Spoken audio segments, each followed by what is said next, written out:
به شما معلوم است که ما این خبرها را با شما به ذریعه شما به مردم رساندیم که در خود امریکا راپور به دونالد ترامپ داده شد که از لحاظ استخبارات و از لحاظ نظامی و سیاسیون این بردن عساکر برای امریکا در منطقه قابل عمل نیست و خالی از خطر هم نیست. بله. و برشان گفته شده بود که 3 تریلیون دلار نیاز از 18 ماه کم از کم نیاز است برای جنگ. 200,000 قوا به کار است و در اینجا تخمینی کشتار از 15,000 تا 50,000 از عساکر امکان داره و گفته شده بود که ایران یک کشور بزرگ است، کوهی است. اگر در عراق موفق نشدیم که 3/4 ایران تشکیل میده. بله. و ایران 4 برابر از عراق بزرگتر است. بنان در ایران آسان نیست. دیگه مسئله ای در بین می آمد که اگر قوا پیاده میکنن از کدام را پیاده خواهند کرد. بله. چرا که تنگی هرمز بسته است و اینا باید بیان به جزیره خارک و از جزیره خارک باید انتقال پیدا کنن، چرا که 15 کیلومتر دور است از ایران. دیگه از اونجا اینا چیز کنن. در اونجا مشکلات خود دارن که اگه زمینی نمیان هوایی قوا را میارن. چندین هزار پرواز ضرورت دارن که اینا با اونجا قوا را انتقال بدن و در این انتقال هوا چیز میشه در هوا تیارهای از اینا زده شود. دیگه ای است که قوا را وقتی به جزیره خارک تا میکنن، جزیره خارک به شکل یک قفس تشکیل میشه و ایران با بسیاری آسانی اگه 100,000 قوا باشه یا 1,000,000 قوا باشه بسیار به آسانی همگی از بین بردن میتونه. بله. بقای از این آسان نخواهد بود. با وجود این همه مخالفت ها، با وجودی که جی دی ونس معاونش مخالفی ازی است. شما دیدین که آقای کنت استعفا داد، او مخالفی ازی بود. در عین حال خانمی که رئیس استخبارات اداره استخبارات امریکاست، خانم تولسی، او مخالفی ازی حمله از پیاده کردن. و تمام سیاسیونی که تفسیری بین المللی میکنن اونا میگن که وقتی که امپراتوری به طرف ازمهلال میره، از بین رفتن میباشه، او به همچو آمال دست میزنه که خوب ناکامی خود میبینه اما حرکت به او طرف ادامه میده. بله. حالا ما شما میبینیم که دونالد ترامپ در زیر فشار اسرائیلیا تصمیم به این گرفته که باید به طرف جنگ بریم و در این جنگ باید قوای خود در ایران پایین کنیم. 200 میلیارد دلار از کانگرس خواسته. اگر بر رضایت کانگرس باشه بدون فشار، فکر نکنم که کانگرسی 200 میلیارد باشه تصویب کنه، مگرم چون میدانند که در کانگرس لابی اسرائیل بسیار قوی است. بنان چون اسرائیلی جنگ میخواه، اسرائیل به دونالد ترامپ اخطار داده که اگر تو به جنگ نبیایی ممکن ما اتم خود استعمال کنیم و جنگ اتمی شود. بله. بنان امریکا و در این حال قضیه فایل اپستین هم است که او را به دونالد ترامپ نشان دادن که تو گپ ما را قبول نکنی، فایل تا نشان میتیم 2 ماه بعد حکومتت نیست و رخصت میری خانه. بله.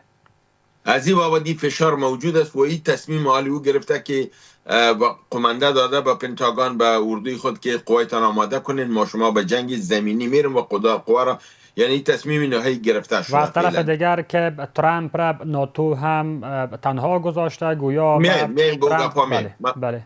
من براتون گفتم قدم به قدم میایم. دیگه اینا را گفتن که شما قوایتان آماده کنیم.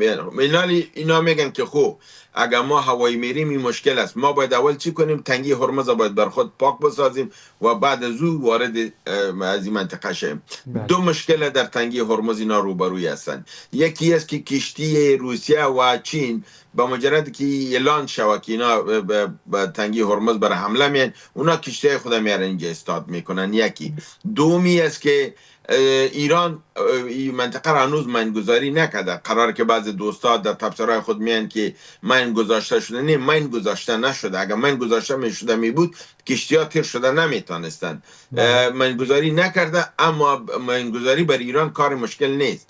در حدود 600 کشتی تیزرفتار چیز داره که تنگی هرمز اینا، هر کشتی که 10 دانه ماین بگذاره با شما معلوم است که اینا چند صد کشتی را دفعتا تمام منطقه ماین گذاری میشه. و 3 نوع ماین داره. ماین سرفیس تو واتر یعنی بالای هواست، در میدل اف واتر در بین هواست، و تحت آب است که در بالا کشتی ها را نصب پایین او می نشینه وقتی که کشتی میگذره به شکل انروبا بالای کشتی میچسبه و کشتی را انفلا 3 نوامنگذاری میشه. در اون صورت امریکا به این صحنه داخل شده نمیتونه. وقتی که داخل میشه که منپاکی کنه از طرف چندین طرف تحت حمله قرار میگیره. بنان یک دام دیگری برای امریکا در اینجا جور میشه و این تنگه هرمز میگه تنگه ویتنام جور میشه برش. وقتی که تنگه ویتنام شد اینا در اینجا کاملا شکست فکر میکنن که برشان در مقدر از اینا نوشته شدگی است. بنان یک تصمیم نهایت عجولانه است، تصمیمی است که با مشوره سیاسیون و با مشوره استراتژیستای نظامی صورت نگرفته. دونالد ترامپ تحت فشار اسرائیل این فکر کرده. میایم بعد در مورد ائتلاف که در اینجا است. ناتو در این جنگ نیست. بله. ناتو در عین حال بر شما معلوم است که ارتباطات خفیه با ایران شروع کردن که در او فرانسه، ایتالیا و جرمنی بالکل شامل هستند.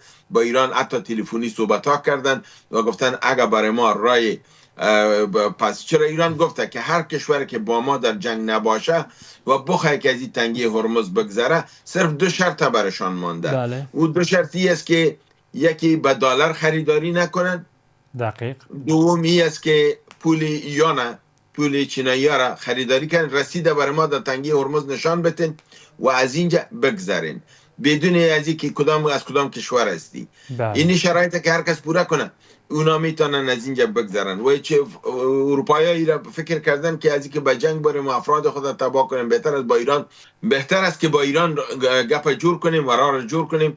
و از همین خاطر مکرون هم گفت که از این بعد از گذشتن از تنگه هرمز بدون مشوره با ایران اصلا درست نیست. ایران حاکم منطقه است، اینجا کشورش است، تنگیش است، بنان باید به او صحبت صورت بگیرد. از همین بابت اولین کسی که صحبت کرد مکرون بود. بله. بعد از این کشورهای دیگه کار کردن. اینال امریکا از بابت همکاری هایی که سابق ناتو میکرد از او بابت یک بالش قطع است. بال دومش هم کشورهای عربی است. در کشورهای عربی هم تمام کشورها هم نوایی ندارن. صرف 2 کشور که فایل اپستینش بسیار قوی است و میترسن که افشاعات از او باعث تباهی فامیلشان میشه. یکی امارات متحده عربی است و یکی هم خود عربستان سعودی است. بله. اونا تصمیم گرفتن که داخل جنگ میشن، اما ما اونا را بسیار دوامدار نمیبینم. فکر میکنم که با 2 ضربه که ایران منظم کنه هر 2 کشور را فلج میکنه.